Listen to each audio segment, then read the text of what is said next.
মশাই এসে গেছেন, উনি ডাকছেন, ওনার হাতে আর বেশি সময় নেই।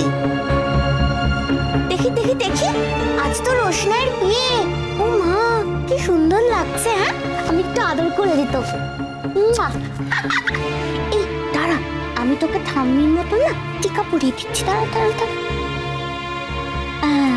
ব্যাস, এবার কেউ আর নজর দেবে না তোর উপর, কেউ না। এই মিনি, যাও না এখান থেকে। দেখতে পাচ্ছ তো ওকে সাজানো হচ্ছে, কেন বিরক্ত করছো? এইটুকু একটা ঘর, এতগুলো লোক এসে গেছে, এমনি আমার সাফোকেশন হচ্ছে। যাও এখান থেকে। চন্দন পরিয়ে দাওনি কেন? আমি ওকেও চন্দন পরাতে হবে? হ্যাঁ, মন্ত্র পরে বিয়ে হবে আর চন্দন পরাতে হবে না? ওর আগে কিভাবে বিয়ে হয়েছে সে আমাদের জানার দরকার নেই।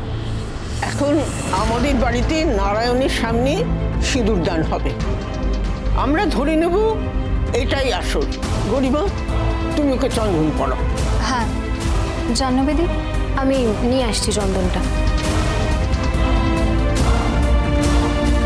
কি কানে গলায় কোথাও কিছু নেই? তোমার কাছে কোনো গয়না নেই? আর থাকবেই বা কি করে, গরিব ঘরের মেয়ে। দুষ্টু মিষ্টু, তোদের সেই গয়না আছে, ছোট গয়না যেগুলো তোরা পরিস, সেগুলো এনে ওকে পরিয়ে দে। হ্যাঁ ঠিক আছে, আমাদের কাছে তো অনেক গয়না আছে। হ্যাঁ দুষ্টু, যা নিয়ে আয়। না না, আমার ওসব কিছু লাগবে না। কেন লাগবে না? ছবি তোলা হবে আজ, আর সেইটা আমাদের কাছে মেমরি হিসেবে থাকবে। তোমার যে বিয়ে হয়েছিল তার প্রমাণ তো থাকতে হবে না? এইসব কথা বলার সময় নেই এখন, যাও গয়নাগুলো নিয়ে এসো। ঠিক আছে। তুমি কি এক্সপেক্ট করেছিলে রোশনাই? তুমি সোনা বা হীরের গয়না পরবে?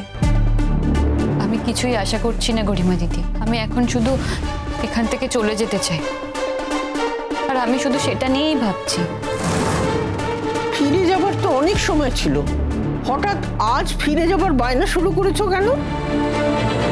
ফিরে যাব ফিরে যাব, যার সঙ্গে বিয়ে হয়েছে সে আসবে না নাকি? বিয়ে হয়েছে তো।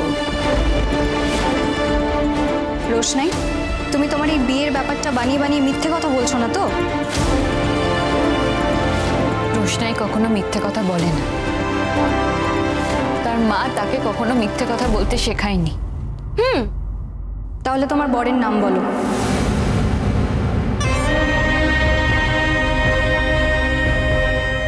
গরিমা দিদি, আমার বরের নাম জেনে তুমি কি করবে? কোথায় তোমরা? আর আমি শুধু দেখতে চাই একটা ছেলে তোমার সাথে বিয়ের মন্ত্র পড়ছে আর সে তোমার বর। That's it.